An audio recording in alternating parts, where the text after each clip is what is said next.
Hey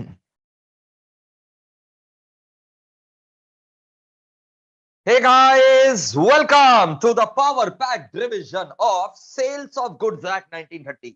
अब ये मत पूछना कि sir sale of goods act 1930 का रिवीजन सर हम कर सकते हैं कि नहीं, हम नहीं कर सकते। तुम्हें अगर तुम्हारा सिलेबस में नहीं पता तो फिर तुम क्या रिवीजन करने आ रहे हो रे बाबा। अगर तुम्हारे सिलेबस में सेल ऑफ गुड्स एक्ट है तो भाई चाहे तुम किसी भी लेवल पर हो, कोई भी कोर्स कर रहे हो, किसी भी लेवल कर हो, तुम आराम से सेल ऑफ गुड्स एक्ट का रिवीजन जो है ना, ये पावर पैक सेशन एंजॉय कर सकते हो। ये सेशन मैं बता दूं अप्रोक्सीमेटली 90 मिनट्स का चलेगा, 1.5 घंटा का पावर पैक रिवीजन रहेगा और पूरा का पूरा sale of goods act first provision से लेकर के लास्ट प्रोविजन तक तड़ तड़ तड़ करके मैं रिवाइज कराऊंगा और तुम्हारे दिमाग में सारा का सारा कंसेप्ट जो है बैठा दूंगा। ठीक है, तो भाई जुड़ जाओ, फटाफट फटाफट जुड़ जाओ, एब्सोल्युटली फास्ट, एकदम फटाफट जुड़ जाइए। अटेंडेंस लगा दीजिए। अटेंडेंस लगाने के लिए क्या करना पड़ता है वो आपको पता है, लाइक बटन प्रेस करके अटेंडेंस लगा दीजिए। और हाँ, अपने जूनियर्स को जरूर से हमारा क्लासेस रेफर किया करिए। इतना मेहनत हम लोग सब आप ही लोगों के लिए करते हैं, तो भाई जूनियर्स को पक्का से ना क्लासेस जो है वो रेफर कर दिया करिए। ठीक है, बिकॉज हम लोग को पता है कि हम लोग जो है ना एकदम जी जान लगा करके पढ़ाते हैं और बच्चों का साथ लास्ट तक नहीं छोड़ते हैं। तो फटाफट भाई, फटाफट फटाफट एकदम फटाफट।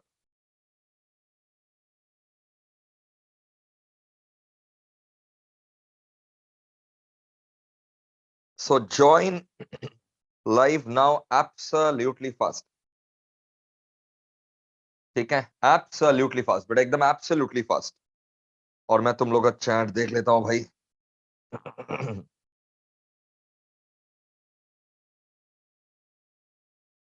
Let me see your chat.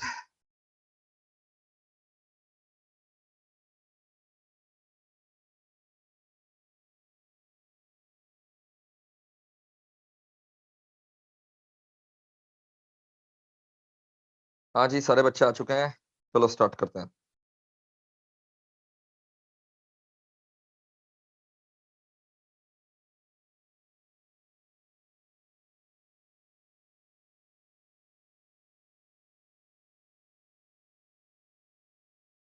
Shall we start?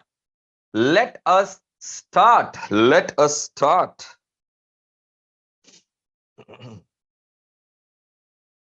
Let us start, guys. Ultimate वाला रिवीजन होने वाला है, so without wasting any time late us hit it. अच्छा, जिन लोग को बस लगता है कि शुरुआत में आते ही भाई चालू हो जाए, भाई 2-3 मिनट जो है ना कम से कम ग्रीटिंग्स वगैरह भी करना चाहिए। ठीक है, इससे पॉजिटिविटी बनता है, माहौल बनता है, वो भी ज्यादा जरूरी रहता है, एक बेस बनता है जहां से हम लोग लॉन्च कर सके। ठीक है, अब 4 मिनट हो चुके हैं, घड़ी देख करके एग्जैक्टली 4 मिनट हो चुके हैं वीडियो स्टार्ट किए हुए। Now let us hit it. जिस काम के लिए मिले हैं उस काम को अंजाम देते हैं। जैसे मैंने आपको बताया 1.5 घंटा का पावर पैक रिवीजन है। आ जाओ भाई, आ जाओ। आ जाओ भाई सबके सब, चलो let us start. Sales of goods act 1930। Sales of goods act 1930 guys.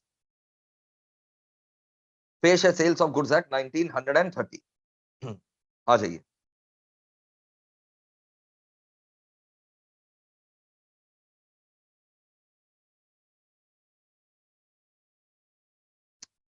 Ready. जबरदस्त वाला रिवीजन रहने वाला है, तुम्हारे पूरे भेजे के अंदर जो है ना सारा ये पॉइंट्स घुसा दूंगा, ये गारंटी है मेरा। फुल चैप्टर रिवीजन होगा, यस जी हाँ बिल्कुल फुल चैप्टर रिवीजन होगा।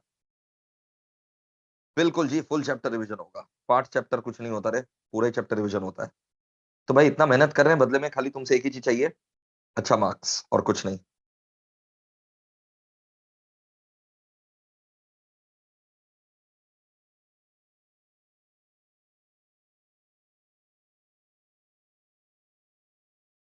चलिए आ जाइए। Let us hit it. Sales of goods act 1930। ठीक है, सेल्स ऑफ गुड्स एक्ट 1930। सबसे पहले तो आप मुझे ये बताइए, सेल्स ऑफ गुड्स एक्ट 1930 ये एक्ट जो है it is applicable all over India. Yes sir, it is applicable all over India. Jammu Kashmir के ऊपर भी एप्लीकेबल है, सबके ऊपर applicable, it is applicable all over India. ये एक्ट लाया कब गया था? ये एक्ट जो है ना, ये अप्लाई किया गया फ्रॉम 1 जुलाई 1930। 1 जुलाई 1930 के पहले पता है खास बात क्या था? कि जो गुड्स का प्रोविजन था ना वो कॉन्ट्रैक्ट एक्ट के अंदर ही था। बट जैसे जैसे गुड्स का ट्रांजैक्शन बढ़ने लगा, सबको समझ में आ गया कि जो कॉन्ट्रैक्ट एक्ट है, जिसके अंदर थोड़ा बहुत गुड्स का प्रोविजन लिखा हुआ है, वो अब संभाल नहीं सकेगा, क्योंकि गुड्स का ट्रांजैक्शन बढ़ने लगा गया था। Purchase and sale of goods transaction increase multiple folds.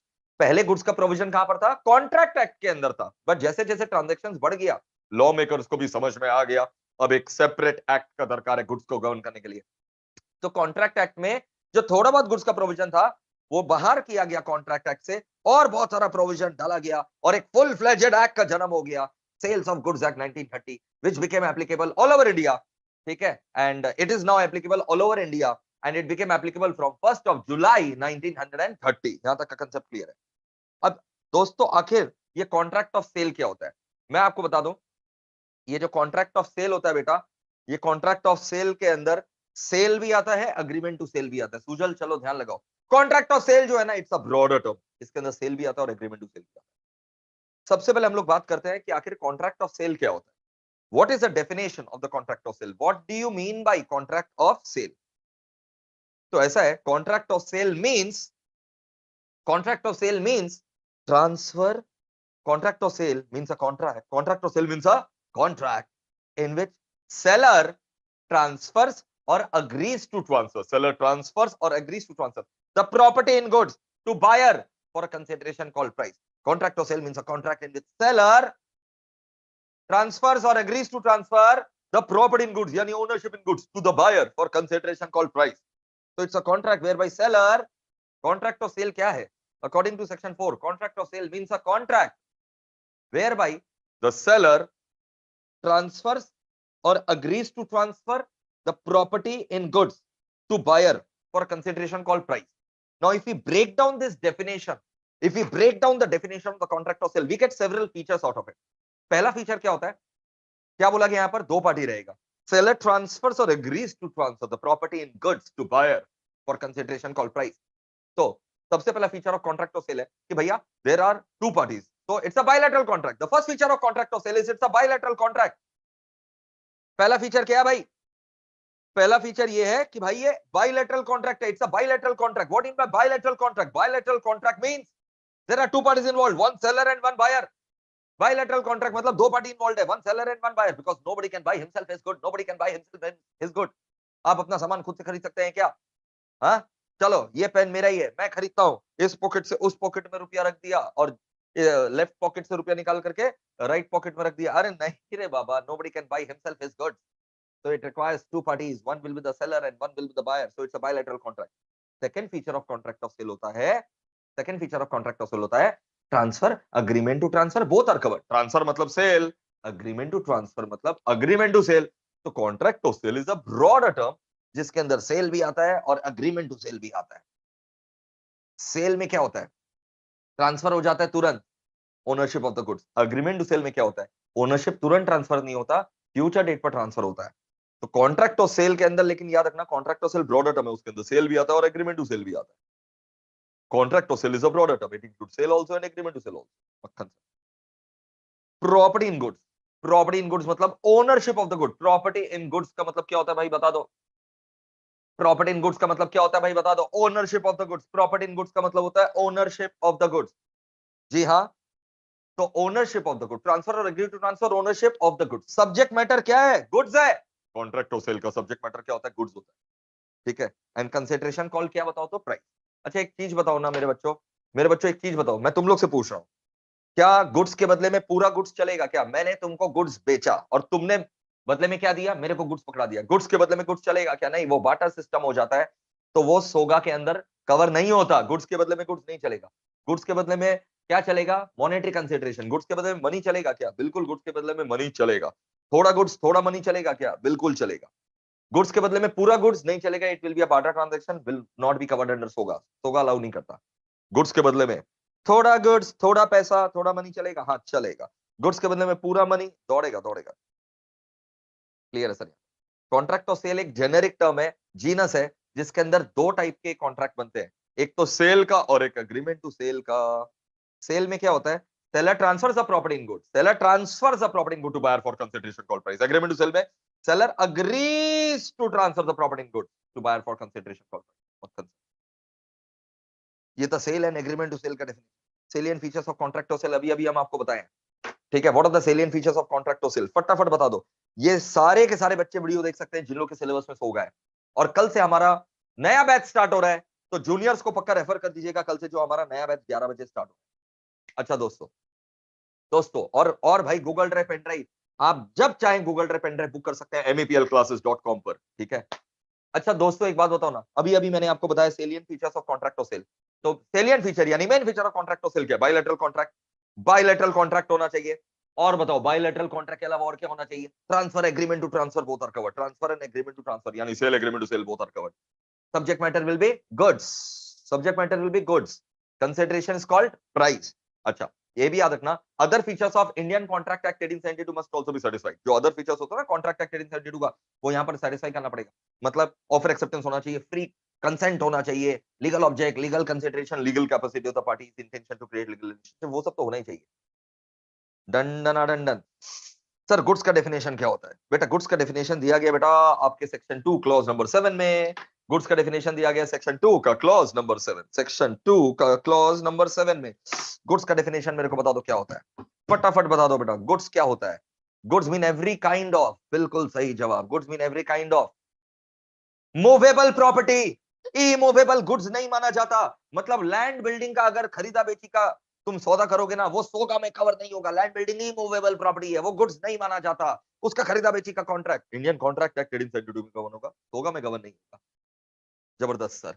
तो goods mean every kind of, goods mean every kind of movable property, goods mean every kind of movable property except excluding, goods mean every kind of movable property excluding actionable claim and money, actionable claim and money goods नहीं माना जाता। Logic regular batch में बताया हुआ है, अभी revision चल रहा है। रेगुलर बैच में ये चैप्टर हम लोग को लगता है 8-10 क्लास, बट अभी क्या चल रहा है? रिवीजन चल रहा है।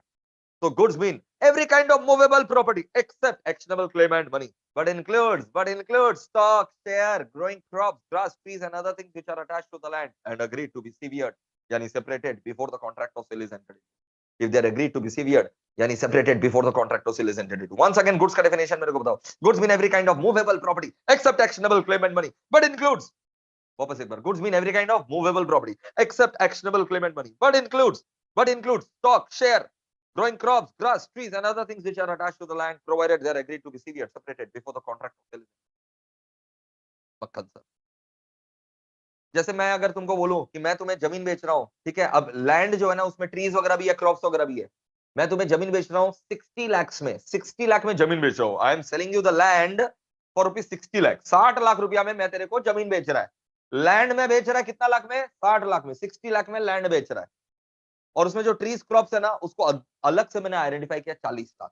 लैंड का 60 लाख और trees crops attach to the land का 40 लाख। तब जो ट्रीज क्रॉप्स का जो 40 लाख मैंने आइडेंटिफाई किया वो तो सोगा में कवर होगा, और लैंड 60 लाख रुपया कॉन्ट्रैक्ट एक्ट में कवर होगा। लेकिन मान लो अगर मैं बोलता बिना ट्रीज क्रॉप्स को अलग से आइडेंटिफाई किया, मैं बोलता ये जमीन में पेड़ पौधे सब तुम्हारे 100 लाख के अंदर, सब तुम्हारे 100 लाख के अंदर, सब तुम्हारे 100 लाख के अंदर, सब तुम्हारे, तब ये पूरा का पूरा कहां आ जाता? मैंने ट्रीज क्रॉप्स को अलग से आइडेंटिफाई नहीं किया, तब ये पूरा का पूरा कहां पर आ जाता बताओ? ये पूरा का पूरा आ जाता इंडियन कॉन्ट्रैक्ट एक्ट 1872। मक्खन सर। अच्छा दोस्तों, गुड्स कितने प्रकार के होते हैं फटाफट बता दो। सर गुड्स ना 3 प्रकार के होते हैं सर, गुड्स में बी ऑफ 3 टाइप सर। अरे बेशर्मो, एहसान फरामोश, वीडियो देख रहे हो, लाइक बटन तो दबा दो यार। इतना एफर्ट लगता है, सारा रेगुलर बैच, फिर अलग से आप लोग के लिए यूट्यूब पर आकर के रिवीजन कराना, बहुत एफर्ट लगता है भाई।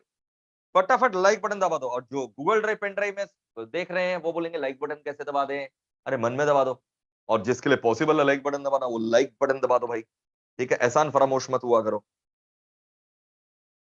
फटाफट गाइस, फटाफट फटाफट।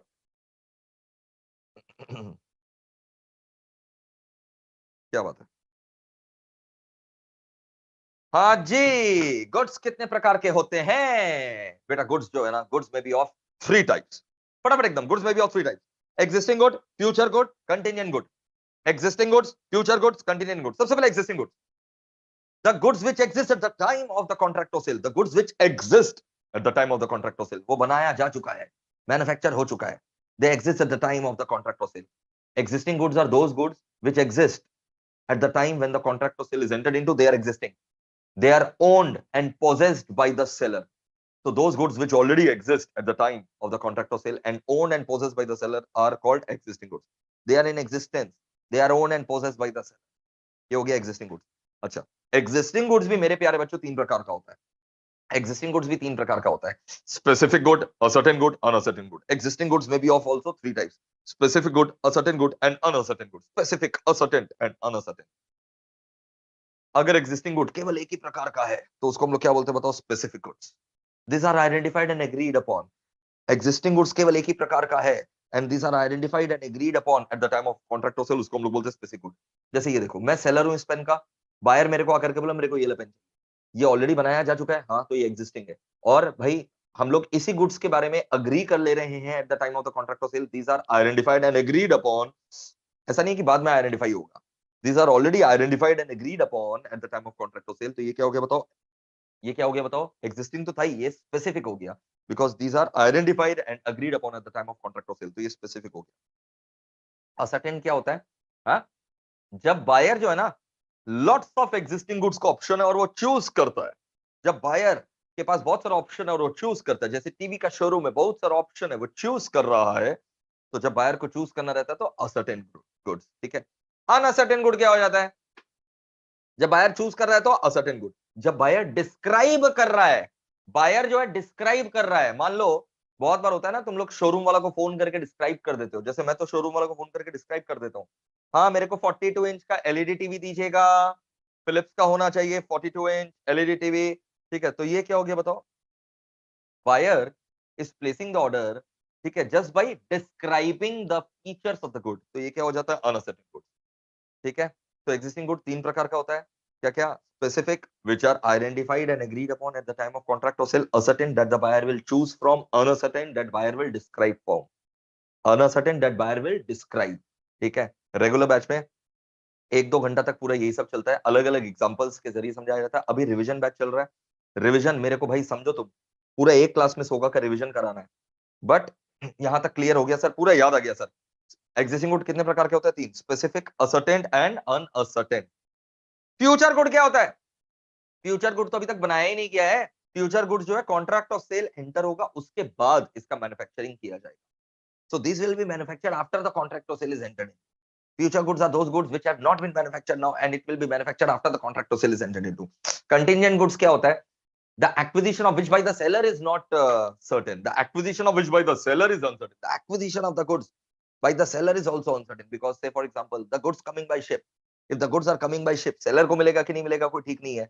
तो सेलर अगर बायर के साथ कॉन्ट्रैक्ट कर लिया कि देख भाई शिप अगर सही सलामत पोर्ट पर आ गया, कंटिनेंट कॉन्ट्रैक्ट से सेलर अगर बायर के साथ कंटिनेंट कॉन्ट्रैक्ट किया कि जो गुड्स शिप लेकर के आ रहा है, if the ship reaches a port safely, तभी हम तुमको गुड्स बेच सकेंगे। तो ऐसा गुड्स जो है कंटिजेंट गुड्स कहलाता है। मक्खन sir, document of title and document showing title, correct.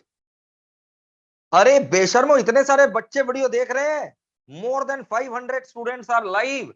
फटाफट लाइक बटन तो दबा दो। क्या what's stopping you from pressing the like button? अंगूठा सूज थोड़ी ना जाएगा बेटा, लाइक बटन दबा दो। अच्छा लग रहा है तो लाइक कर दो, नहीं अच्छा लग रहा है तो डिसलाइक कर दो, but have an opinion, have a से, ओके।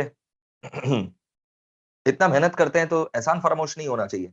कुछ लोग ऐसे भी रहते हैं जो एकदम एहसान फरामोश, उनका लाइफ में कुछ भला नहीं हो सकता, ठीक है। आप मेरे से जुड़े हैं, आपको लाइफ में बहुत सारा चीज जो है ना पता चलेगा, कैसे लाइफ में सक्सेस हासिल करना रहता है, कैसे पॉजिटिविटी और लॉ ऑफ अट्रैक्शन कैसे वर्क करता है। मैं रेगुलर बैच में ये सब भी आप लोगों को बताता हूँ और पर्सनालिटी जो है ना वो डेवलप होता है ओवरऑल।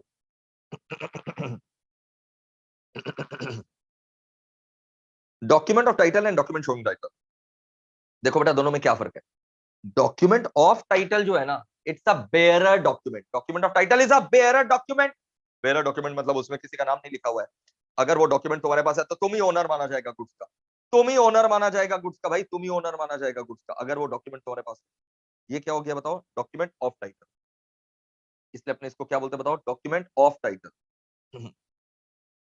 मक्खन सर, तो डॉक्यूमेंट ऑफ टाइटल क्या है? Bearer document. बेयरर डॉक्यूमेंट क्यों बोलते हैं इसको? One who bears the document is deemed to be the owner of the goods. So ये होता है डॉक्यूमेंट ऑफ टाइटल। बड़ा काम का चीज है, अगर ये डॉक्यूमेंट तेरे पास है तो तुम गुड्स का ओनर माना जाएगा, तेरे को डिलीवरी हो जाएगा। Example bill of lading, wharfinger certificate, railway receipt, ठीक है। और डॉक्यूमेंट शोइंग टाइटल क्या होता है? नाम से पता चल रहा है डॉक्यूमेंट शोइंग टाइटल, ये एक ऐसा डॉक्यूमेंट है जो साबित करता है कि हम ओनर है। डॉक्यूमेंट शोइंग टाइटल एक ऐसा डॉक्यूमेंट है जो कि साबित करता है कि हम ओनर है, ठीक है। तो इसमें ऑलरेडी रजिस्टर्ड ओनर का नाम लिखा हुआ, कोई भी टॉम डिक हैरी अगर ये डॉक्यूमेंट शोइंग टाइटल होल्ड कर लेगा तो वो ओनर नहीं बन जाएगा। अगर मोहित अग्रवाल का नाम लिखा हुआ है और टॉम डिक हैरी के पास है तो कोई फर्क नहीं पड़ता, उसमें मोहित अग्रवाल का नाम लिखा हुआ है। जैसे शेयर सर्टिफिकेट में अगर मेरा नाम लिखा हुआ है और अगर तुम चोरी भी कर लिया share certificate, it won't make you the owner of the share certificate, that's the document showing title, example share certificate. Formalities of contract of sale बढ़िया से हम लोग ऑलरेडी आज आते रिवाइज कर लिए थे। अब आ जाओ बेटा differences between sale and agreement to sale. Sale और अग्रीमेंट टू सेल में आखिर क्या क्या डिफरेंसेस होता है? What are the differences between sale and agreement to sale? सबसे पहला डिफरेंस तो आपको पता है, फटाफट यार एकदम, सेल और एग्रीमेंट टू सेल के अंदर डिफरेंसेस। सेल में ownership is transferred immediately to the buyer. In case of sale, ownership is transferred immediately to the buyer. But in case of agreement to sale, the ownership is transferred on a future date, not immediately to the buyer. Sale में ownership buyer के पास तुरंत चला गया, cell के case में ownership buyer के पास तुरंत चला गया, इसलिए रिस्क जो है ना वो भी बायर के पास ट्रांसफर हो गया तुरंत। ओनरशिप के साथ रिस्क भी चला जाता बायर के पास। लेकिन एग्रीमेंट टू सेल में क्या होता है? एग्रीमेंट टू सेल में ओनरशिप जो है remains with the seller, risk also remains with the seller. Sale के केस में ओनरशिप चला गया बायर के पास, रिस्क भी चला गया बायर के पास। मतलब अगर गुड्स का कोई अभी लॉस हो जाएगा तो बायर बियर करेगा। लेकिन एग्रीमेंट टू सेल में क्योंकि ओनरशिप अभी तक ट्रांसफर नहीं हुआ, रिस्क अभी भी सेलर के पास है, तो अगर गुड्स का कोई भी लॉस हो जाता है तो सेलर का ही जिम्मेदारी। सेल को एग्जीक्यूटेड कॉन्ट्रैक्ट बोलते हैं। Agreement to sale is an executory contract. Sale जो है ना उसको हम लोग जस्ट इन रैम बोलते हैं, right against the whole world. But agreement to sell जो है ना वो जस्ट इन पर्सोनम है, right only against a particular person. Sale क्या है? Just in rem, right against the whole world. Agreement to sell जो है ना उसको हम लोग बोलते हैं just in personam, right only against a particular person. Clear ना? Yes sir. और डिफरेंसेस बताओ सेल और एग्रीमेंट टू सेल का, और differences. Sale executed, agreement to sell executory है, सेल जस्ट इन टाइम है, agreement to sell just in personam है। और बताओ ना, अगर ब्रीच हो जाता है, मान लो say for example buyer breach कर दिया सेल के केस में, अगर ब्रीच कर दिया कौन? बायर। बायर ब्रीच कर दिया मतलब बायर जो है पैसा नहीं दे रहा है, seller can sue the buyer for price also damages also, ठीक है। और अगर सेलर ब्रीच कर देगा तो सेलर ब्रीच कर दिया सेल के केस में, सेलर ब्रीच कर दिया मतलब सेलर माल देने से मना कर रहा है, buyer can sue the seller, buyer seller को स्यू कर सकता है for recovering the goods also and damages. But in case of agreement to sale, चाहे सेलर ब्रीच करे चाहे बायर ब्रीच करे, दोनों ही केस में खाली एक दूसरे से इन लोग डैमेजेस ले सकते हैं। लेकिन सेल के केस में क्या था?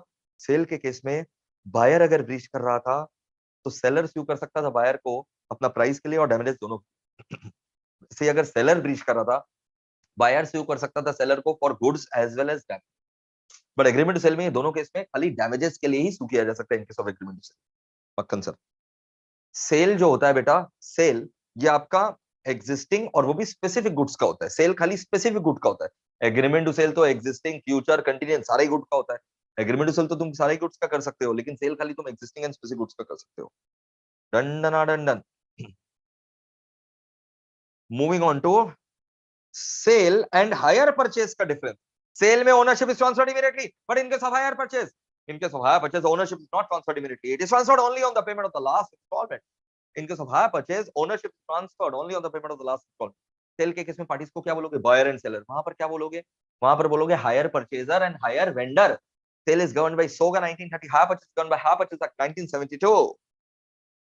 अच्छा, बायर सेल के केस में बायर के पास कोई ऑप्शन नहीं है, वो कॉन्ट्रैक्ट टर्मिनेट नहीं कर सकता है। लेकिन हायर परचेजर में, हायर परचेज में हायर परचेजर, हायरर के पास तो ऑप्शन है, वो कॉन्ट्रैक्ट को टर्मिनेट भी कर सकता है।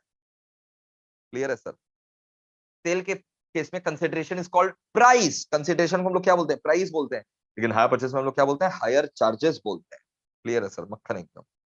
तो these were the important differences between sale and hire purchase. अभी हम लोग बात करने वाले बेटा सेल एंड बेलमेंट का। बेटा sale and bailment, let us talk about sale and bailment. कभी किसी को गुड्स दिया दिया उसी को बेलमेंट बोलते हैं। यूज करने के लिए अगर तुम अपना फ्रेंड को नोट्स दे दिया, कॉपी किताब दे दिया, वो बेलमेंट। तो बेलमेंट में हम लोग ओनरशिप ट्रांसफर नहीं कर रहे हैं। We are giving the goods only for a particular purpose upon a condition. We are giving the goods only for a particular purpose, particular use upon a condition that once the purpose is over, the goods will be return back to the owner. The person who delivers the good is called bailor and the other party is called bailee. जो अपना goods use करने दे रहा है वो baler है, सामने वाला कौन हो गया? बेली हो गया। बेलर गुड्स दे रहा है बेली को for some purpose upon a condition that जैसे ही पर्पस खत्म हो जाएगा बेली माल वापस कर देगा बेलर को। तो सेल और बेलमेंट में क्या क्या डिफरेंसेस है मैं तुम्हें बताऊं? मैं तुम्हें बताऊं भाई, मैं तुम्हें बताता हूं बेटा, सेल और बेलमेंट जो है ना, सेल और बेलमेंट में क्या क्या डिफरेंसेस है। कोई भी डिफरेंस को याद करने का तरीका, कोई भी डिफरेंस को याद करने का तरीका क्या है? कोई भी डिफरेंस को याद करने का तरीका है, जो सेलियंट फीचर्स ऑफ कॉन्ट्रैक्ट और सेल में हम लोग 4-5 पॉइंट पढ़े थे ना, वो 4-5 पॉइंट को दिमाग में रखो और सेल और बेलमेंट का डिफरेंस आराम से बन जाएगा। ठीक है, जैसे ओनरशिप का अगर बात करें, सेल के केस में ownership is transfer to the buyer. ठीक है, सबसे पहला डिफरेंस बोलो ना, बायलैटरल कॉन्ट्रैक्ट पार्टीज ना, तो सेल के केस में पार्टीज को क्या बोलोगे? Seller and buyer. सेल के केस में पार्टीज को क्या बोलोगे? Seller and buyer. और बेलमेंट के केस में पार्टीज को क्या बोलोगे? Bailor and bailee. In case of sale, ownership is transferred immediately, but in case of bailment, ownership is not transferred immediately. Rather, ownership is not at all transferred. Yeah, not transferred immediately. I have purchased my account. Sale के case में ownership is transferred, but in case of bailment, ownership is not at all transferred. ठीक है, तो यहाँ seller buyer, यहाँ baler बेली, यहाँ ownership transfer होता है, बेलमेंट में ओनरशिप ट्रांसफर नहीं होता। रिस्क किसके पास रहता है? सेल अगर हो गया तो रिस्क बायर के पास है, लेकिन यहाँ पर बेलर के पास ही रिस्क रहेगा। बायर कोई भी पर्पस के लिए गुड्स को यूज कर सकता है, खरीदार है, बायर कोई भी पर्पस के लिए गुड्स को यूज कर सकता है, लेकिन बेली खाली स्पेसिफिक पर्पस के लिए गुड्स को यूज करेगा। बायर माल वापस रिटर्न नहीं करेगा, लेकिन बेली को माल वापस रिटर्न करना पड़ता है, बेली को माल वापस रिटर्न करना पड़ता है। मक्खन सर, एकदम मक्खन, जबरदस्त सर। सो फar सो गुड। क्लियर है ना? यस सर, क्लियर है, जबरदस्त। सेल के केस में कंसिडरेशन हमेशा रहेगा प्राइस। बेलमेंट जो है ना, जरूरी नहीं है, फ्री का भी हो सकता है। जैसे तुमने अगर कभी फ्रेंड को नोट दिया होगा, तुमने पैसे थोड़ी ना लिए होंगे रे पापा, फ्री में दे दिया होगा, तो बेलमेंट है, बिल्कुल है, ग्रेचुइटस बेलमेंट बोलता हूँ। बेलमेंट में बी फॉर रिवॉर्ड ऑल्सो और फॉर फ्री ऑल्सो, ग्रेचुइटस बेलमेंट। तो ये सारे डिफरेंसेस है बिटवीन सेल एंड बेलमेंट। मक्खन सर, एकदम जबरदस्त, जबरदस्त बेटा, जबरदस्त। अरे क्या हुआ भाई, कोई स्पैमर आ गया क्या? रुक जाओ भाई, एक बार चैट देख लेता हूँ। कोई स्पैमर आ गया है क्या भाई?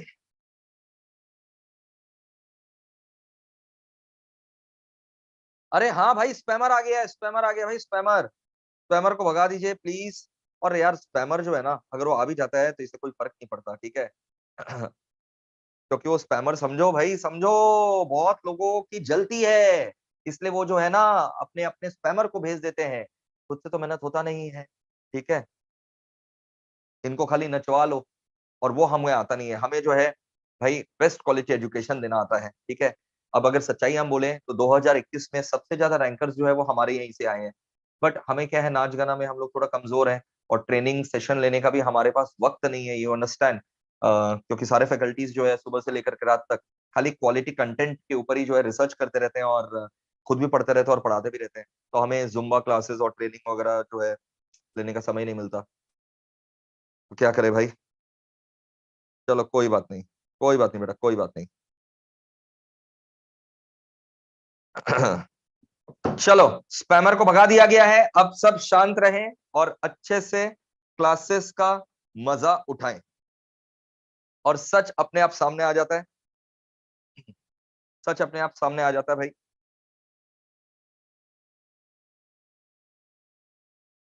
चलिए आ जाइए। सेल और बेलमेंट का डिफरेंसेस क्लियर है क्या? सेल और बेलमेंट का डिफरेंसेस क्लियर है क्या? यस सर, सेल और बेलमेंट का डिफरेंसेस क्लियर है। आगे बढ़ रहे हैं भाई, आगे बढ़ रहे हैं, आगे बढ़ रहे हैं। Delivery and types of delivery, delivery and types of delivery, delivery and types of delivery. बेटा आ जाओ। डिलीवरी मतलब क्या होता है भाई? डिलीवरी का मतलब क्या होता है? Delivery means voluntary transfer of possession, delivery means वॉलेंट। अब ये बहुत इंपॉर्टेंट टॉपिक है, now focus, focus very hard. Delivery means voluntary transfer of possession of goods from one person to another, voluntary transfer of possession of goods from one person to another। खाली अगर तुम बोलोगे transfer of position from one person to another, गलत हो जाएगा, marks कटना चाहिए और कटेगा भी। Transfer of position of goods from one person to another, वो तो चोर में भी होता है, चोरी में भी होता है रे बाबा। तो क्या बोलोगे? चोर को डिलीवर हो गया, अगर तुम्हारा गुड्स चोरी हो गया तो तुम क्या बोलते हो? पुलिस में एफआईआर जाकर के क्या लिखवाते हो? हाँ, डिलीवरी हो गया, डिलीवरी हुआ है, गुड्स का डिलीवरी हुआ है चोर को, ये थोड़ी ना बोलते रे बाबा। चोर को डिलीवरी करते हो गया, नहीं। तो डिलीवरी क्या है? हमारी इच्छा से होता है, ठीक है, वॉलेंटरी, अपनी इच्छा से, voluntary transfer of position of goods from one person to another. And let me tell you, delivery में be of three types, delivery तीन प्रकार के होते हैं बेटा, actual, constructive and symbolic. Delivery में भी of three types. Actual delivery का और एक नाम बता दो, एक्चुअल डिलीवरी का और एक नाम है फिजिकल डिलीवरी। एक्चुअल डिलीवरी का और एक नाम क्या होता है? फिजिकल डिलीवरी, जहां पर गुड्स साक्षात जो है ट्रांसफर किए जाते हैं। Goods are shifted from one place to another, goods are shifted from one place to another, इसको अपने बोलते हैं actual delivery. When goods are shifted from one place to another we call it actual delivery. When goods are shifted from one place to another we call it actual delivery. और एक होता है physical delivery. Physical delivery, यही तो actual और physical delivery था मेरे गांजा। और एक होता है कंस्ट्रक्टिव डिलीवरी और सिंबॉलिक डिलीवरी। अब मैं आपको एक एग्जांपल दे रहा हूं और पोल क्रिएट कर रहा हूं, आपको बताना है कि मैं जो एग्जांपल दे रहा हूं ये कंस्ट्रक्टिव डिलीवरी है कि सिंबॉलिक डिलीवरी। पास, कंस्ट्रक्टिव डिलीवरी है कि सिंबॉलिक डिलीवरी है जो अभी हम पोल क्रिएट कर रहे हैं। Delivering the keys of warehouse, delivering the keys of warehouse, बताओ भाई, delivering the keys of warehouse constructive delivery है कि सिंबॉलिक डिलीवरी है? Delivering the keys of warehouse का चाबी दे देना। पोल क्रिएट हो चुका है, सब लोग पोल में पार्टिसिपेट करो और बताओ कि ये कंस्ट्रक्टिव डिलीवरी है कि symbolic delivery. Very very fast.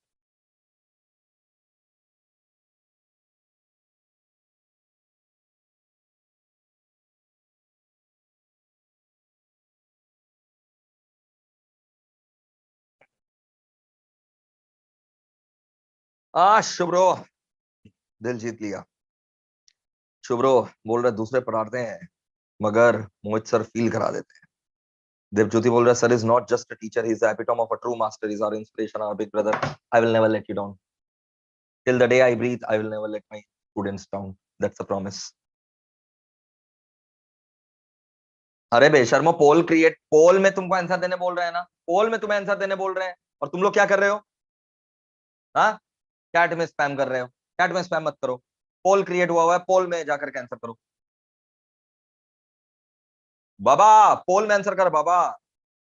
अच्छा, कुछ बच्चों को लगता है ये रिवीजन क्लास देख करके कोई लाभ नहीं है। बेटा 1.5-2 घंटा में अगर तुम्हारा पूरा चैप्टर रिवीजन हो जा रहा है ना, तुम पागल ही हो अगर तुमको लग रहा है कि कोई लाभ नहीं।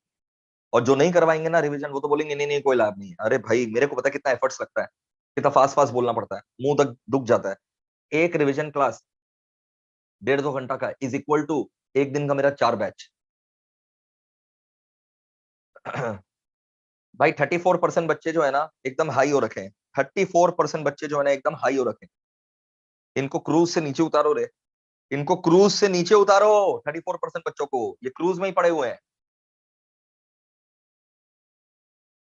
ये क्रूज में ही पड़े हुए हैं रे बाबा।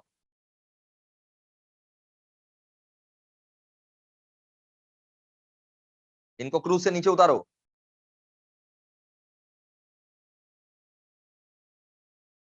Delivering the keys of a warehouse is a symbolic delivery.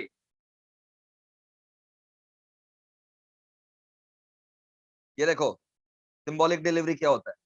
When there is a delivery of a thing in token, हम कुछ चीज डिलीवर कर रहे हैं इन टोकन, मतलब कुछ उसका सिंबॉलिक डिलीवरी हो रहा है। ठीक है, when I am delivering a particular thing in token, I am actually not delivering the goods, rather I am delivering you a token which entitles you to the good। कभी cricket में man of the match का trophy देखा है?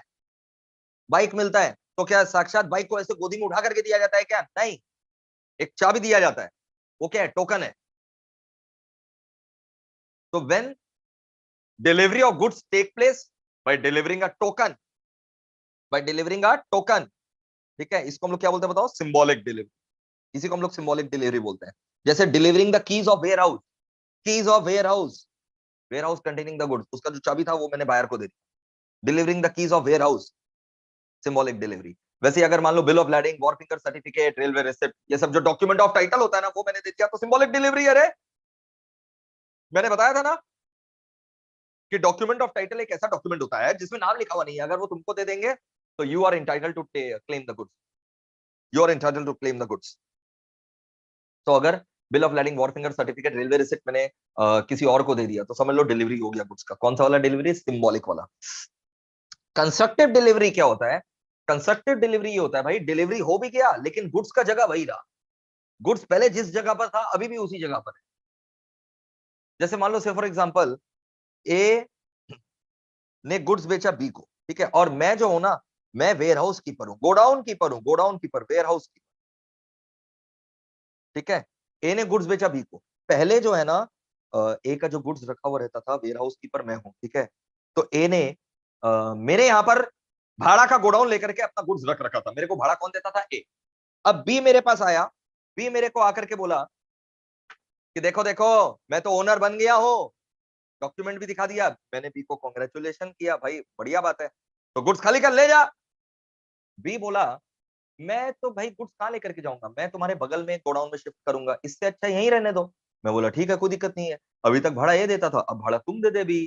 तो goods का जगह वही रहा, जिस गोडाउन में पहले मैं ए से भाड़ा लिया करता था, उसी गोडाउन में, उसी गोडाउन के लिए अब मैं बी से भाड़ा लिया करूंगा। तो ये कौन सा डिलीवरी हो गया बताओ? Constructed delivery. Got it sir, superb concept, superb concept,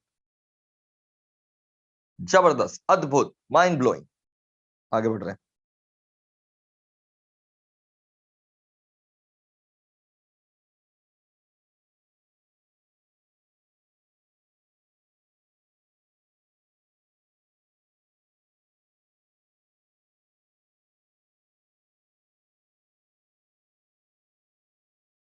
अब सबसे इंपॉर्टेंट टॉपिक आ रहा है बेटा, समझ जाओ, सबसे इंपॉर्टेंट टॉपिक आ रहा है बेटा। क्या बोलो तो? Condition and warranty.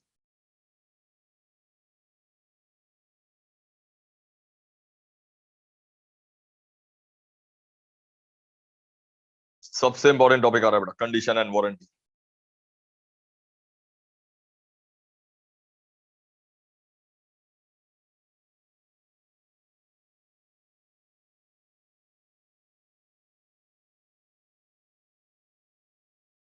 लो, निर्मला बोल रहा है आई लाइक, एक स्टूडेंट का नाम लेकर के, आई लाइक यू। बेटा तुम गलत जगह आ गए हो, यहां पर ये सब नहीं चलता। ब्लॉक्ड। चलो अब मम्मी पापा का फोन यूज करके जो है, देखो क्या फायदा हुआ बेटा। चलो फोकस करो, फोकस करो बेटा, फोकस करो गाइस, फोकस करो, फोकस गाइस। सबसे इंपॉर्टेंट टॉपिक अब आ रहा है, कंडीशन एंड वारंटी। क्या फर्क होता है सर कंडीशन और वारंटी में? देखो बेटा, दोनों स्टिपुलेशन है। स्टिपुलेशन यानी ऑब्लिगेशन, किसके ऊपर? सेलर के ऊपर। कंडीशन इतना बड़ा ऑब्लिगेशन है, स्टिपुलेशन यानी obligation. Condition, condition is such a stipulation यानी obligation on the seller. Condition is such a stipulation यानी obligation on the seller that it is essential to the main purpose of the contract, it is essential to the main purpose of the contract। और अगर ये breach कर दिया ना seller ने, बेटा condition क्या था? एक इतना बड़ा ऑब्लिगेशन था which was essential to the main purpose of the contract, और अगर ये सेलर ने ब्रीच कर दिया ना, तब तो भाई कॉन्ट्रैक्ट समझ लो ब्रीच कर दिया सेलर। मतलब फिर बायर क्या करेगा? बायर भी कॉन्ट्रैक्ट को रेपुडिएट कर सकता है एंड डैमेजेस क्लेम कर सकता है। Buyer can repudiate the contract and also claim damages. Buyer can repudiate the contract and also claim damages. Warranty on the other hand, ये भी स्टिपुलेशन है, ऑब्लिगेशन है सेलर के ऊपर, but it is collateral to the main purpose of the contract. It is not essential, it is collateral to the main purpose of the contract. और अगर ये breach कर दिया ना, सेलर ने अगर वारंटी ब्रीच कर दिया ना, तो ठीक है, ये तो कोलैटरल था, एसेंशियल नहीं था, related to the main purpose of the contract था। ये अगर ब्रीच कर भी दिया ना, तो बायर कॉन्ट्रैक्ट से कैंसिल नहीं कर सकता, बायर कॉन्ट्रैक्ट से बाहर नहीं जा सकता, रेपुडिएट नहीं कर सकता, बायर खाली डैमेजेस मांग सकता है सेलर से। तो वापस से सुन लो बेटा, condition is a stipulation which is essential to the main purpose of the contract. Warranty is a stipulation which is collateral to the members of the contract. Breach of condition gives right to the buyer to treat the contract as repudiated as well as claims damages. But in case of breach of warranty, buyer can only claim damages. He cannot repudiate the contract. अच्छा, बड़ा चीज क्या होता है? बड़ा चीज sir breach of condition होता है सर। कभी कभार क्या होता है ना, ब्रीच ऑफ कंडीशन जो है, it can be treated as breach of warranty, but breach of warranty can never be treated as breach of condition. अरे बड़ा गलती छोटा गलती माना जा सकता है, फांसी का सजा उम्र कैद में कन्वर्ट हो सकता है, लेकिन 6 महीना का सजा, छोटा गलती का 6 महीना का सजा क्या फांसी का सजा में कन्वर्ट हो सकता है? नहीं। सो ब्रीच ऑफ कंडीशन बड़ा चीज है, it can be treated as breach of warranty, but breach of warranty can not be treated as breach of condition. Sir कब breach of condition breach of warranty माना जा सकता है sir? Breach of condition can be treated as breach of warranty when buyer all together waives of the performance of the condition. Buyer ही बोला कि भाई ये कंडीशन नहीं चाहिए मेरे को, buyer has waived off the performance of the condition. या फिर buyer elect to treat the breach of condition as breach of warranty, buyer बोला भले ब्रीच ऑफ कंडीशन है लेकिन मैं इसको ब्रीच ऑफ वारंटी मानूंगा। या फिर when the contract is indivisible, या फिर when the court directs, when buyer elects to treat the breach of condition as breach of warranty, or buyer waives off the performance of the condition, or when court directs to treat the breach of condition as breach of warranty, या फिर the contract is indivisible।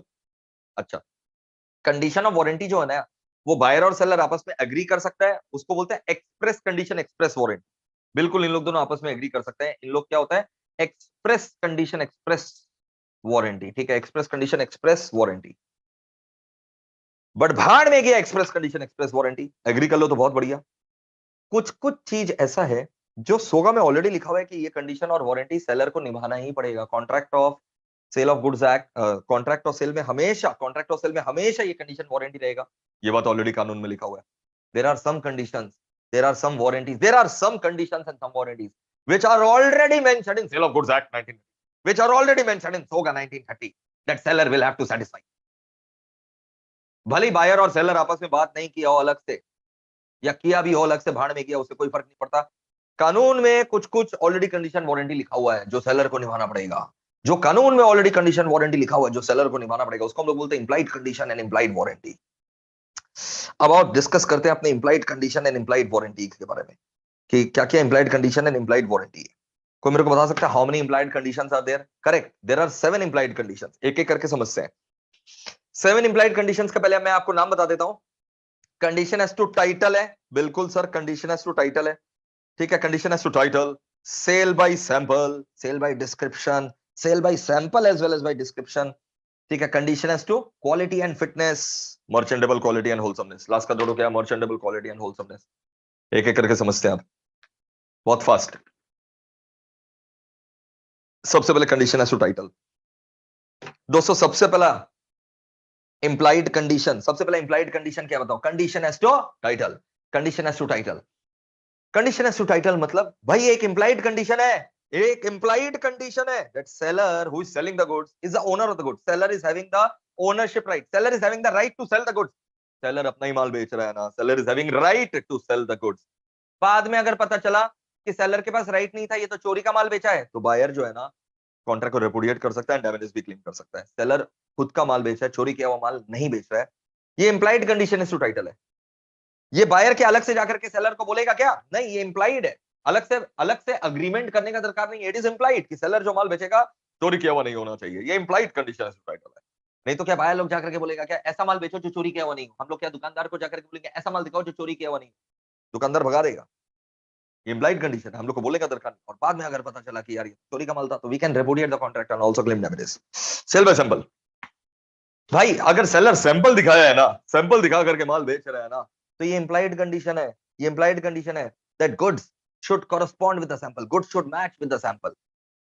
अगर sample में कोई defect था which on the reasonable examination could have been ascertained by the buyer, if the sample was having some defect, ऊपरा ऊपरी sample में defect था, सैंपल में ऊपरा ऊपरी डिफेक्ट था which on the reasonable examination could have been ascertained by the buyer, और अगर ओरिजिनल गुड्स में भी सेम डिफेक्ट है, buyer can not repudiate the contract. Buyer contract repudiate नहीं कर सकता, उसको माल खरीदना पड़ेगा। सैंपल में डिफेक्ट था तो क्या हुआ? गुड्स में भी वही डिफेक्ट है।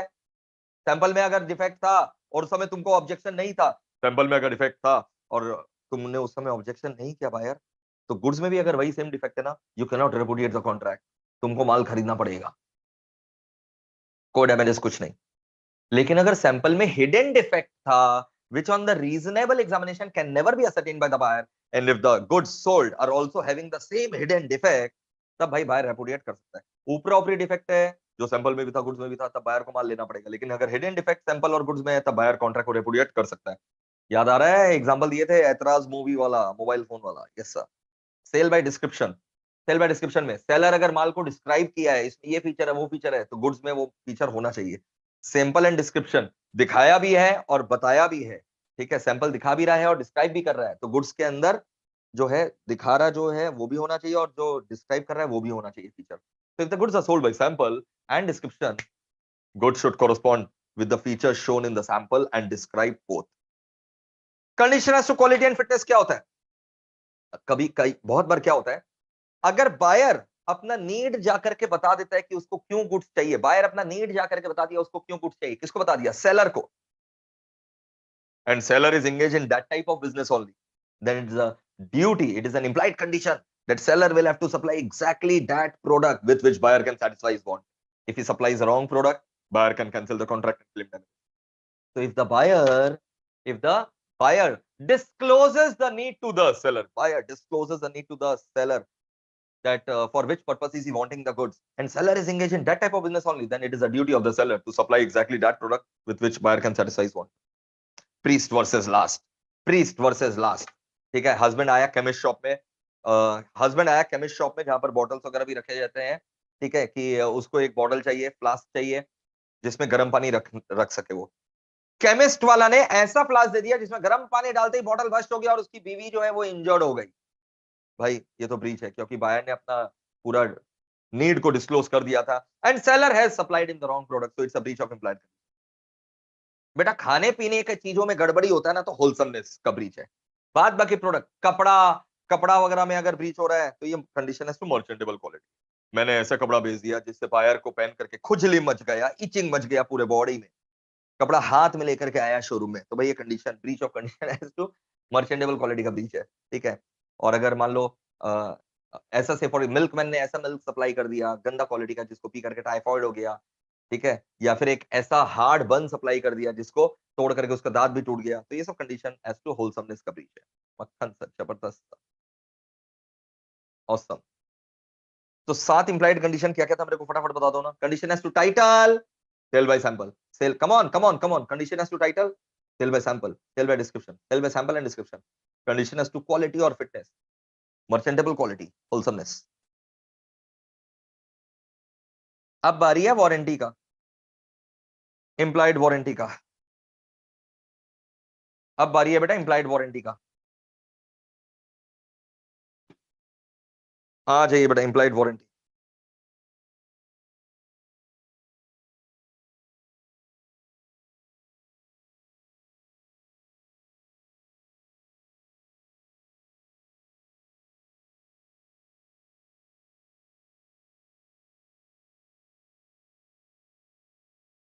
हाँ जी, आ जाइए।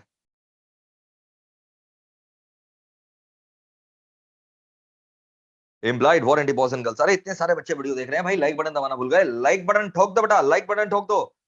और मेरे प्यारे बच्चों, तुम लोग इतने सारे व्हाट्सएप ग्रुप्स में हो, ठीक है, इतने सारे टेलीग्राम ग्रुप्स में हो, तुम्हें क्या लगता है कि अगर ये वीडियो तुम शेयर करोगे तो बाद बाकी लोगों का भला नहीं होगा? होगा ना, तो क्यों नहीं शेयर करते? तुम्हें क्या लगता है कि लोग मेरे को जानते नहीं है? इंडिया में शायद ही ऐसा कोई स्टूडेंट हो जो सीए में कर रहा हो और मेरे को नहीं जानता हो, टू बी वेरी ऑनेस्ट। तो मेरे को पब्लिसिटी का दरकार नहीं, बट बच्चों का भला हो जाएगा यार, क्योंकि सबको नहीं पता रहता कि रिवीजन क्लासेस चल रहे हैं। ठीक है, तो अगर आप शेयर करेंगे जिस जिस टेलीग्राम ग्रुप में आप हैं, ऑब्वियस बात है एमईपीएल का टेलीग्राम ग्रुप में मत शेयर करिएगा, एमईपीएल का व्हाट्सएप ग्रुप में मत शेयर करिएगा, क्योंकि वहां तो हम लोग कर ही देते हैं। रिमेनिंग आप जो स्कूल कॉलेज, ठीक है, अदर जो आप लोग का फ्रेंड लोग का व्हाट्सएप ग्रुप टेलीग्राम ग्रुप है, क्या जाता है? ये लिंक अगर तुम शेयर कर दोगे तो क्या जाता है तुम्हारा? कुछ नहीं जाता, फ्री है। लेकिन अगर इससे तुम्हारे माध्यम से अगर और बच्चों तक मैं पहुंच गया और उनका रिवीजन हो गया, तो यार उनका लाइफ तो सवर जाएगा ना यार। समझो चीज को, उनका लाइफ तो सवर जाएगा। तो शेयर करते रहा करो यार, अपने व्हाट्सएप, अपने टेलीग्राम, सोशल मीडिया ग्रुप पर। ये तुम्हारा रिस्पॉन्सिबिलिटी, मैं हर बार नहीं बोलूंगा, हर वीडियो तुमको शेयर करना चाहिए। और ये मत सोचना कि कोई ना कोई तो कर ही देगा, पता चला कोई नहीं। तो तुम लोग जितना ज्यादा से ज्यादा हो सकता है, ज्यादा से ज्यादा मात्रा में शेयर करो, ताकि ये सब लेक्चर्स जो है आगे तक पहुंच सके। And thank you all of you for your never ending support. बिल्कुल पूजा, बिल्कुल होगा।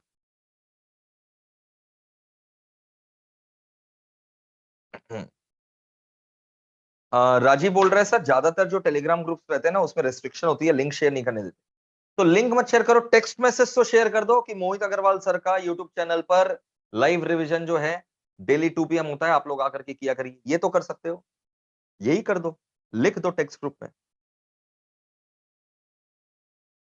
चिराग बोल रहा है कॉलेज ग्रुप में भी शेयर कर देंगे सर। यस बेटा, दैट्स व्हाट आई मेंट। अब आ जाओ इंप्लॉयड वारंटीज। तुम्हारे माध्यम से अगर 2-4 बच्चे भी बेनिफिट कर ले बेटा, तो क्या बात हो जाएगा, है ना? यही पर्पस है अपना, सबको बेनिफिट पहुंचाना, और तो कोई पर्पस है नहीं बेटा। यहाँ पर मैं आपसे फीस तो चार्ज नहीं कर रहा हूं, तो यही पर्पस है, सब लोगों को बेनिफिट पहुंचाना। तो उसमें आप मेरा साथ दीजिए। अब इम्प्लाइड वारंटी, इम्प्लाइड कंडीशन का बात हो गया, साहब तो पूरा दिमाग में बैठ गया। अब इम्प्लाइड वारंटी 4 है। Warranty as to undisturbed position. Seller अगर बायर को माल बेच दिया है ना, तो फिर डिस्टर्ब मत करना यार उसको, पोजीशन को अनडिस्टर्ब पोजीशन होना चाहिए। अगर बायर का पोजीशन डिस्टर्ब करेगा ना सेलर, तो फिर बायर के पास पावर है डैमेजेस क्लेम करने का। कॉन्ट्रैक्ट रेपुडिएट नहीं कर सकता, बट कैन क्लेम डैमेजेस। जैसे मान लो से फॉर एग्जांपल, मैंने होंडा का गाड़ी खरीदा, मैं बायर हूं, लेकिन होंडा वालों ने फिर क्या बोला कि ना गाड़ी में कुछ मैन्युफैक्चरिंग डिफेक्ट है, एक हफ्ता तक वापस करिए। अब एक हफ्ता तक वो मेरा पोजीशन डिस्टर्ब कर रहे हैं कि नहीं कर रहे हैं? बिल्कुल मेरा एक हफ्ता तक पोजीशन डिस्टर्ब कर रहे हैं। तो फिर क्या होगा, अगर एक हफ्ता तक पोजीशन डिस्टर्ब कर रहे हैं वो, तो मैं उनसे डैमेजेस क्लेम कर सकता हूं। और प्रैक्टिकल लाइफ में भी ऐसा होता है। ठीक है, ये था warranty as to undisturbed position. Example clear हो गया ना? Warranty as to concentrate, concentrate, कोई स्टंट करने नहीं आए हो, फोकस करो। Warranty as to non existence of encumbrances, यानी फ्रीडम फ्रॉम इनकम्बरेंसेस। सेलर का ये ड्यूटी बनता है, गिरवी किया हुआ माल नहीं बेचे बायर को। और बाद में अगर बायर को पता चला, हाय भगवान, ये जो गाड़ी मेरे को बेचा है या गुड्स मेरे को बेचा है, ये तो ऑलरेडी किसी को गिरवी कर रखा है, मतलब इसके ऊपर तो किसी का चार्ज है, तब मैं सेलर से क्या ले सकता हूं? डैमेजेस ले सकता हूं।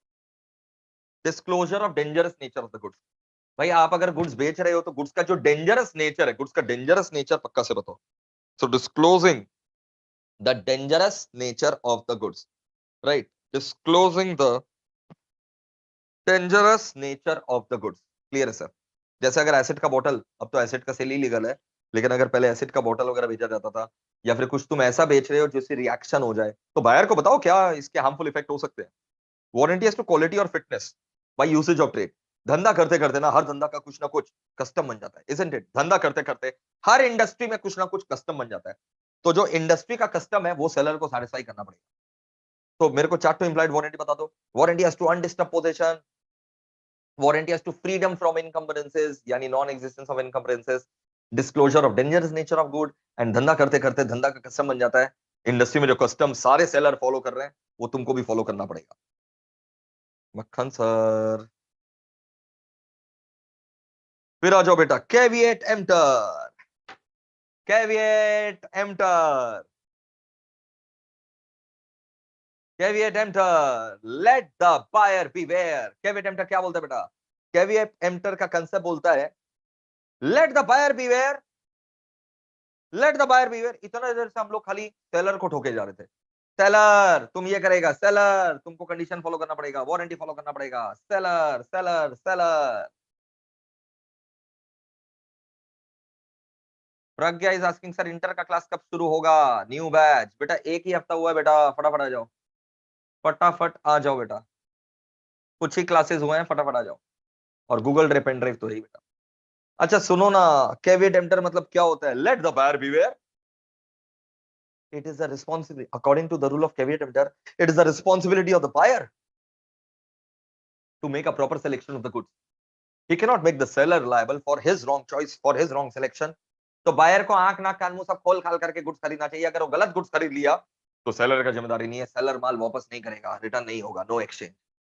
सर लेकिन शॉपर स्टॉप और पेंटालून में तो लिखा रहता है आप 7 दिन तक ले आओ हम लोग एक्सचेंज कर देंगे, 14 दिन तक ले आओ हम लोग एक्सचेंज कर देंगे। वो तो उन लोग बोल दिया ना, तो एक्सप्रेस कंडीशन में चला गया। क्लियर है सर?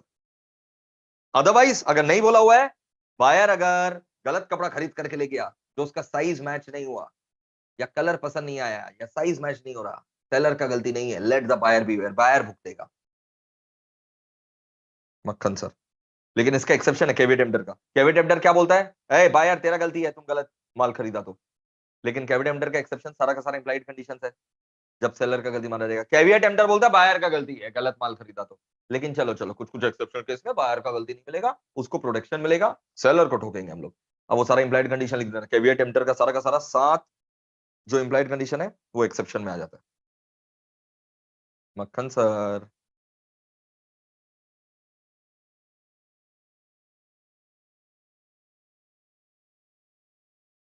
हाँ जी, फिर आ जाइए ट्रांसफर ऑफ ओनरशिप में।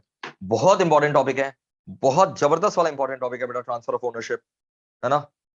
बहुत जबरदस्त वाला, जबरदस्त जबरदस्त वाला इंपॉर्टेंट टॉपिक है ट्रांसफर ऑफ ओनरशिप। हम लोग इसको करेंगे बेटा, ये अगर तुम मिस कर दिया तो तुम्हारा जीवन का सब कुछ मिस हो गया। हम लोग इसको करेंगे 5 मिनट्स के ब्रेक के बाद, 5 मिनट का ब्रेक लो।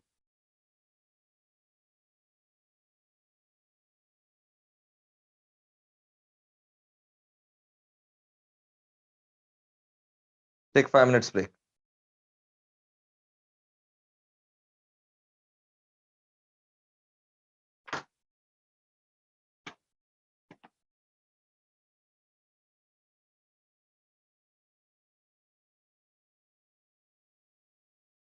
हाँ, टेस्ट सीरीज के लिए तुम लोग रजिस्टर हो चुके हो बेटा, आजकल में तुम लोग को मेल आ जाएगा, डोंट वरी। जिन लोग गूगल फॉर्म भरा है उन लोग रजिस्टर हो चुके हैं। एमईपीएल के रेगुलर बच्चों को गूगल फॉर्म भरने का दरकार नहीं।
आ जाइए भाई, फटाफट आ जाइए, 1 मिनट में स्टार्ट कर रहे हैं।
हाँ जी,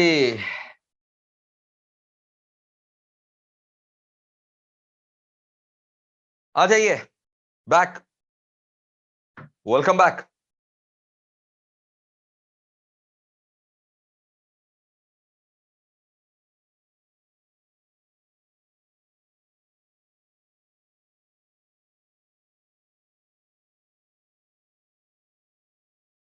कल 2 बजे इसका हम लोग एमसीक्यू सॉल्व करने वाले हैं, तो मिस मत करना। मिनटी को खेलेंगे रे बाबा कल 2 बजे। अरे मेरे प्यारे बच्चों, फटाफट आ जाओ, स्टार्ट कर रहे हैं। हाँ, कुंवर साहब बोल रहे हैं सर, प्लेलिस्ट अरेंज कर दीजिएगा। बिल्कुल बिल्कुल, डन हो जाएगा। स्टार्ट करते हैं, let's start. 30 minutes more and the chapter is going to get over. 30 minutes more, the chapter will be over. Focus करो। Transfer of ownership. बेटा, ट्रांसफर ऑफ ओनरशिप क्यों जानना जरूरी है कि कब होता है ये ओनरशिप ट्रांसफर? क्योंकि अगर मान लो say for example goods destroy हो गया, गुड्स डैमेज हो गया, रिस्क कौन बियर करेगा, लॉस कौन बियर करेगा? जो ओनर है ना, जो ओनर है। तो इसलिए ये जानना बहुत जरूरी है कि कब ओनरशिप ट्रांसफर होता है, ताकि सही इंसान का पता लगाया जा सके, who is responsible to suffer the loss, bear the loss.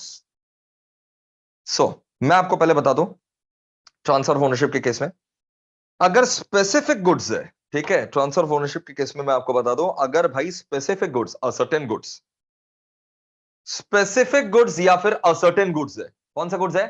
Specific good, ascertained goods. तो स्पेसिफिक गुड, असर्टेन गुड्स तो यार रेडी है। If they are in deliverable state, the ownership is transferred immediately. याद रखना, डिलीवरी से कोई लेना देना नहीं होता, पेमेंट से भी लेना देना नहीं होता। डिलीवरी होता रहेगा गुड्स का बाद में, पेमेंट होता रहेगा गुड्स का बाद में, डिलीवरी बाद में होता रहेगा, पेमेंट बाद में होता रहेगा। What matters is not the delivery, not the payment. What matters is क्या specific goods, ascertained goods deliverable state में थे, ready to be delivered. Actual delivery does not matter, वो 10 दिन बाद भी हो सकता है। Actual payment does not matter, वो बाद में भी हो सकता है, but whether the goods ready to be delivered, the moment the goods are in deliverable state, ownership gets transferred to the buyer. मान लो से फॉर एग्जांपल मैंने तुम्हें मोबाइल बेचना है, से फॉर एग्जांपल मैं तुम्हें मोबाइल बेचूंगा, I am suppose to sell this phone to you, और मैंने पूरा फोन जो है, डब्बा डुब्बा जो होता है ना, बॉक्स वगैरह, पूरा बॉक्स में बंद करके डिलीवरेबल स्टेट में रख। बायर बोला ठीक है, रखे रखिए, हम सामने पान का दुकान से पान चबा करके आ रहे हैं। जब वो पान चबा करके आया, तब तक देखा कि गुड्स में आग लग चुका है। किसका नुकसान? बायर का, बायर का नुकसान।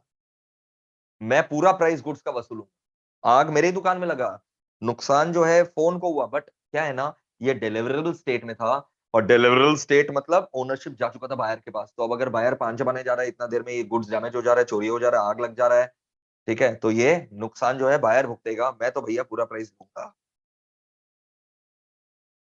कई बार क्या होता है ना, वजन वगैरह करना पड़ता है, वेइंग वगैरह जो होता है ना, वजन वेइंग वगैरह करना पड़ता है, पैकिंग करना पड़ता है for the goods to be converted to deliverable state.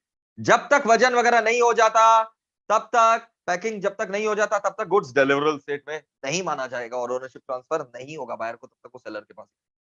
तो if the price of the goods are to be determined by weighing and all, तो ओनरशिप जो है वो किसके पास रहेगा, सेलर के पास रहेगा।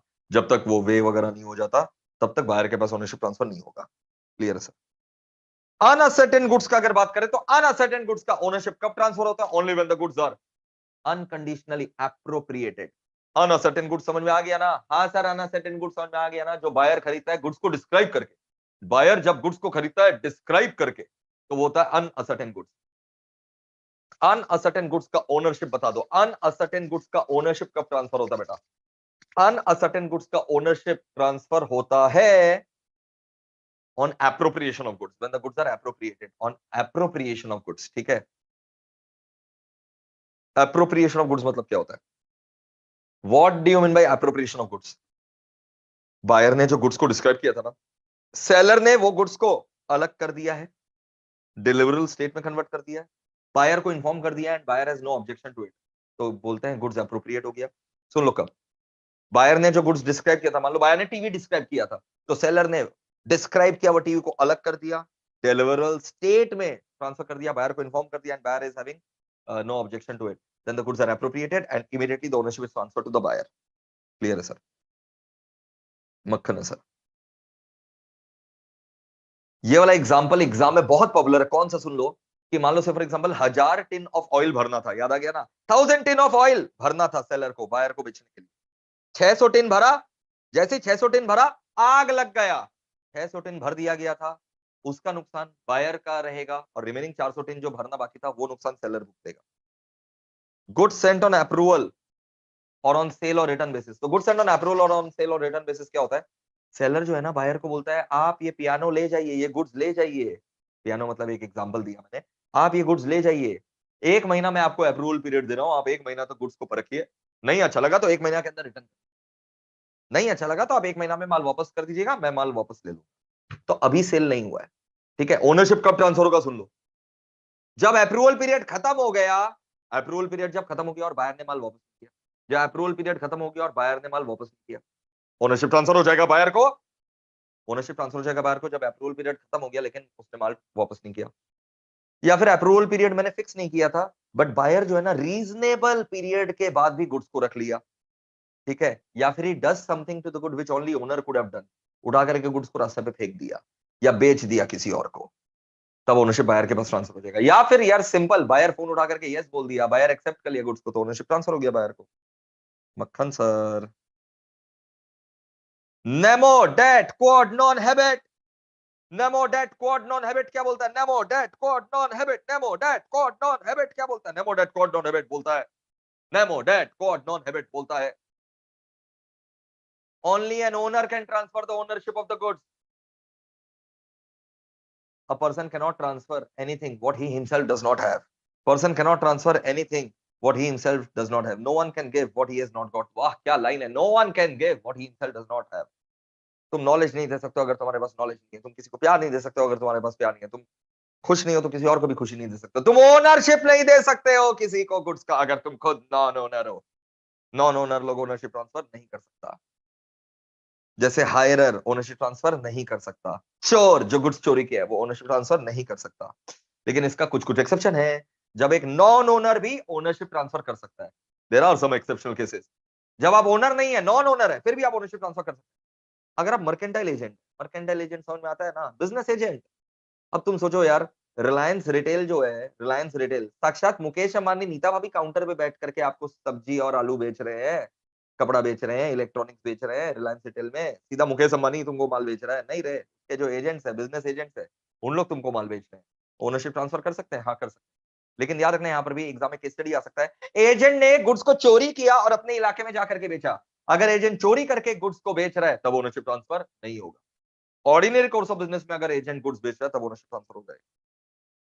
Cell by one of the joint owner, जरूरी नहीं है अगर 3 जॉइंट ओनर है तो तीनों मिल करके तुमको जो है गुड्स बेचे, कोई भी एक जॉइंट ओनर भी अगर बेच रहा है तो भी तुमको ओनरशिप ट्रांसफर हो जाएगा। Sale by person under voidable contract, sale by person who is in position of the goods under voidable contract, ठीक है। मान लो से फॉर एग्जांपल मैंने बंदूक दिखा करके किसी से अंगूठी ले लिया, बंदूक दिखा करके किसी से अंगूठी ले लिया सस्ता दाम पर। हाँ मैंने कोअर्शन किया, मैंने कोअर्शन किया रे बाबा, मैंने कोअर्शन किया, कॉन्ट्रैक्ट वॉइडेबल है। बट सामने वाला जब तक अपना अंगूठी क्लेम करता, मैंने क्या किया, ये अंगूठी किसी और को बेच दिया, गुड फेथ में उसने लिया। तो मैंने अगर बायर को गुड फेथ में किसी और का अंगूठी, जो मैंने खुद कोर्शन करके ऑब्टेन किया था अंगूठी रिंग, वो मैंने किसी बायर को बेच दिया, बायर को तो नहीं पता था, गुड फेथ में लिया, पैसा भी दिया, बायर को ओनरशिप ट्रांसफर हो जाएगा। मैं बिल्कुल गिल्टी हूं, मैं तो जेल जाऊंगा ही, बट बायर को ओनरशिप ट्रांसफर हो गया। Sale by person who has already sold the goods but continues in position, मतलब sale by seller who has sold the goods but he continues to be in the position. वो owner नहीं है, but याद है buyer 5 बने गया, इस बीच में अगर कोई दूसरा बायर आया और मैंने उसको वो गुड्स बेच दिया, ओनरशिप दूसरा बायर को ट्रांसफर हो जाएगा। मैं तो गड़बड़ किया है, मैं तो इंडियन पिनल कोड के तहत मैं जेल जाऊंगा, कोई दिक्कत नहीं है, बट दूसरा बायर को तो ओनरशिप ट्रांसफर हो गया, क्योंकि दूसरा बायर का भी गलती नहीं था ना, थोड़ा गलती तो सामने वाले बायर का था, अनजान इंसान के पास तुम अपना माल क्यों छोड़ा। फिर होता है sale by buyer, sale by buyer who has obtained the possession of the goods but not the ownership. जैसे सेल ऑन अप्रूवल बेसिस, मैंने सामने वाला को सेल ऑन अप्रूवल बेसिस माल दिया था, he is a buyer who has obtained the position but he has not having the ownership, फिर भी वो अगर किसी और को चाहे तो ओनरशिप ट्रांसफर कर सकता है। Clear sir. फिर इफेक्ट ऑफ एस्टॉपल, मेरे ही सामने कोई नॉन ओनर आकर के, हम ओनर है इस मोबाइल के, ओनर हम है इस मोबाइल के, लेकिन हम नहीं बेचते, लेकिन मेरे ही सामने राहुल नाम का कोई अनजान इंसान मेरे ही सामने मेरा मोबाइल उठा करके बेच दिया, और उस समय हम चुप रहे, राहुल बोले जा रहा था ये राहुल का मोबाइल है, राहुल का मोबाइल है, और हम चुप रहे उस समय, तो जो बायर राहुल से माल खरीदा है ना, उसको ओनरशिप ट्रांसफर हो जाएगा। मेरे ही सामने अगर कोई अनजान इंसान मेरा ही माल बेच देता है, मेरे ही सामने मेरा ही माल कोई किसी को बेच देता है, मेरे ही सामने मेरा ही माल कोई किसी को बेच देता है, और हम चुप रहते हैं, तो ओनरशिप ट्रांसफर हो जाएगा। सेल बाय अनपेड सेलर तो अभी पढ़ेंगे रे बाबा, अनपेड सेलर के पास राइट है, अनपेड सेलर ओनर है, बताओ मेरे को फटाफट बताओ, क्या अनपेड सेलर ओनर है, यस या नो, मैंने पोल क्रिएट कर दिया, बताओ क्या अनपेड सेलर ओनर है, यस या नो, बोलिए जी, क्या अनपेड सेलर ओनर है क्या, पोल क्रिएट हो चुका है, जवाब दो, अरे अनपेड सेलर ओनर है कि नहीं है।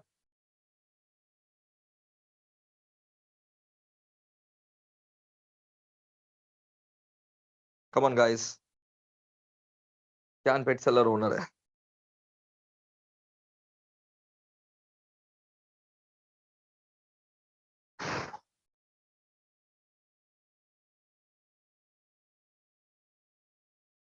अनपेड सेलर क्या ओनर है क्या।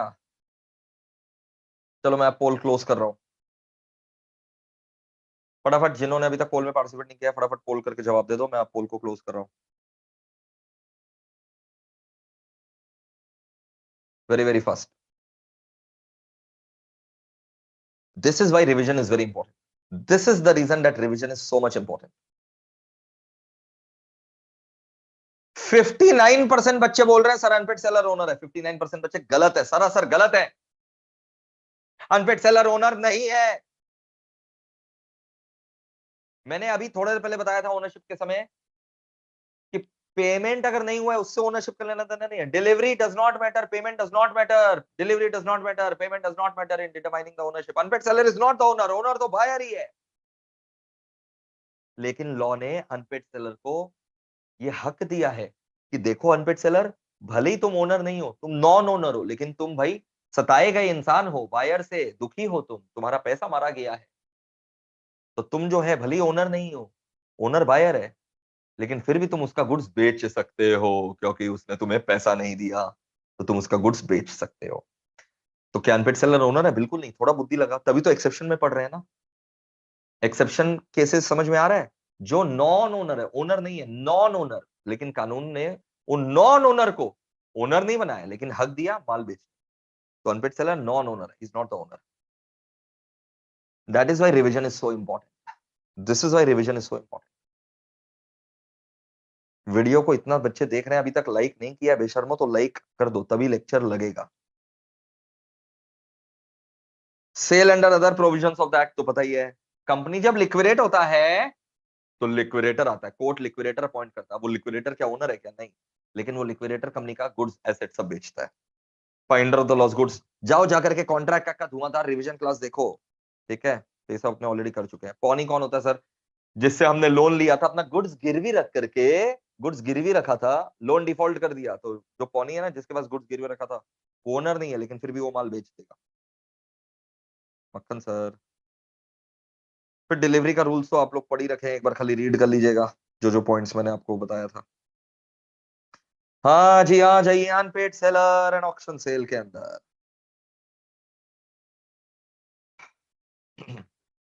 आ जाइए बेटा unpaid seller and auction sale के अंदर। झटका लगा तो क्या बात है।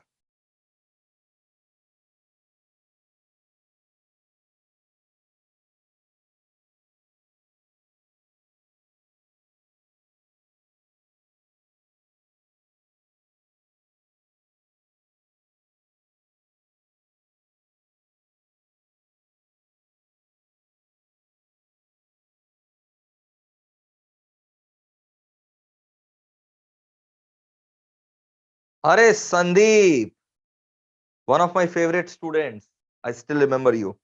संदीप बोल रहे, although I have qualified CA but still listen to sir, it makes me remember when we used to go to Lal Mandir centre and study there. अरे वाह, लव यू बेटा, लव यू। कभी भी बेटा, जो मेरे पुराने स्टूडेंट्स हैं, ठीक है, मेरे को कांटेक्ट कर सकते हैं। और मतलब I just love you guys. तो ऐसा नहीं है कि आप सोचेंगे कि हम लोग तो पहले पढ़ रखे हैं। अरे भाई, जन जन्मांतर तक का रिश्ता है, जन जन्मांतर तक का। तो भाई, जो भी मेरे पुराने स्टूडेंट्स हैं, बहुत बढ़िया लगता है जब आप लोग जो है ना मेरे को याद करते हैं, मेरे से मिलने आते हैं। ये मत सोचा करो सर बिजी रहते हैं। अरे यार तुम आओ ना यार, क्या दिक्कत है?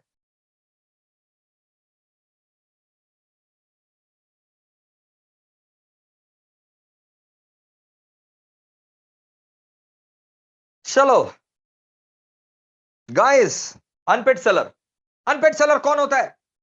यहां पर भी मैं आपसे एक पोल क्रिएट करके जवाब मांगना चाहता हूं। मान लो say for example, unpaid seller कौन? Unpaid seller is a seller who has not been paid the full price of goods. Unpaid seller is a seller who has not been paid the full price of goods. अगर उसका एक भी रुपया बाकी है ना goods का, एक भी रुपया बाकी है ना गुड्स का, एक भी रुपया बाकी है, वो अनपेड सेलर है। मान लो से फॉर एग्जांपल मैंने गुड्स बेचा 5,000 रुपया में, 1,000 रुपया जो है ना फ्रेट था, भाड़ा। तो 6,000 रुपया का बिल मैंने बनाया। गुड्स का 5,000 रुपया, गुड्स का 5,000 और फ्रेट का 1,000 रुपया, टोटल बिल मैंने 6,000 बनाया। बायर ने ना 5,500 दे दिया, 5,500 दे दिया, रिमेनिंग 500 रुपया बाकी, रिमेनिंग 500 रुपया बाकी है। क्या मैं अनपेड सेलर हूं? यस या नो? पोल क्रिएट हो चुका है, यस या नो में जवाब दो। क्या मैं अनपेड सेलर हूं?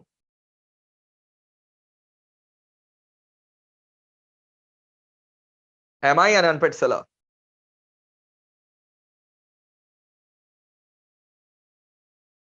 बताइए दोस्तों। जो बच्चे रिवीजन देख रहे हैं ना, बहुत अच्छा कर रहे हैं, उनको रिवीजन का दरकार भी है। सारे आंसर गलत पे गलत दिए जा रहे हैं वो बच्चे। चलो अब थोड़ा सा पोल पलटा है डांटने पर के बाद। नहीं, फिर से गलत हो गया। क्या मैं अनपेड सेलर हूं? मेरा 500 रुपया अभी बाकी है। एक भी रुपया अगर गुड्स का बाकी रहेगा, मैं अनपेड सेलर है। Am I an unpaid seller in this example? Am I an unpaid seller in this example? 57% बच्चे फिर गलत, 57% बच्चे फिर गलत, 43% बच्चे सही है। करेक्ट आंसर इज मैं अनपेड सेलर नहीं हूं। 57% बच्चे बोल रहे हैं हाँ अनपेड सेलर है सर, बोले ना एक भी रुपया। अरे गुड्स का बाकी होने से, गुड्स का तो 5,000 रुपया था, अगर 5,500 दिया है तो माना जाएगा पहले गुड्स का दे दिया वो। फ्रेट का अगर रुपया बाकी है ना, फ्रेट का 500 रुपया बाकी है, मैं अनपेड सेलर नहीं हूं। अनपेड सेलर मतलब खाली गुड्स का अगर रुपया बाकी है तो अनपेड सेलर है। गुड्स का अगर एक भी रुपया बाकी होगा तो मैं अनपेड सेलर कहलाऊंगा। समझ में आ गया सर? कंसेप्ट क्लियर है? अच्छा, अगर मैंने 3 महीना क्रेडिट पीरियड दिया, 3 महीना उधार पे माल बेचा, तो पहला दिन से मत बोलना चालू कर देना मैं अनपेड सेलर है, मैं अनपेड सेलर है। 3 महीना उधार में बेचा है ना, now let the credit period expire. If the 3 months expire and still if we are unpaid, then we can claim ourselves to be unpaid seller when after 3 months, because if he has sold the goods on 3 months. Credit period पर नहीं बेचा है तब, तब तो भाई तुरंत पैसा अगर नहीं मिला मैं अनपेड सेलर हूं। लेकिन अगर 3 महीना 4 महीना का उधारी पे बेचा और वो उधारी के बाद ही मैं अपने आप को अनपेड सेलर बोल सकता हूं, अगर गुड्स का पैसा नहीं मिला।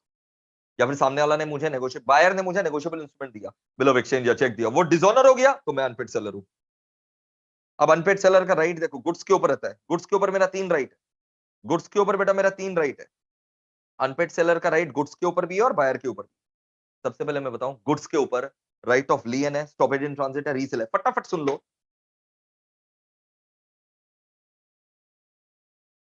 फटाफट सुन लो। अनपेड सेलर का गुड्स के ऊपर जो राइट है ना, गुड्स के ऊपर 3 राइट है, right of lien, stoppage in transit and resale. Right of lien है, right of stoppage in transit है एंड राइट ऑफ रीसेल है। सबसे पहले हम बताते हैं, गुड्स के ऊपर मेरा राइट है right of lien. Right of lien मतलब क्या होता है? अनपेड सेलर का गुड्स के ऊपर राइट है right of lien. Right of lien मतलब क्या होता है? Right to retain the goods. Right of lien means right to retain the goods.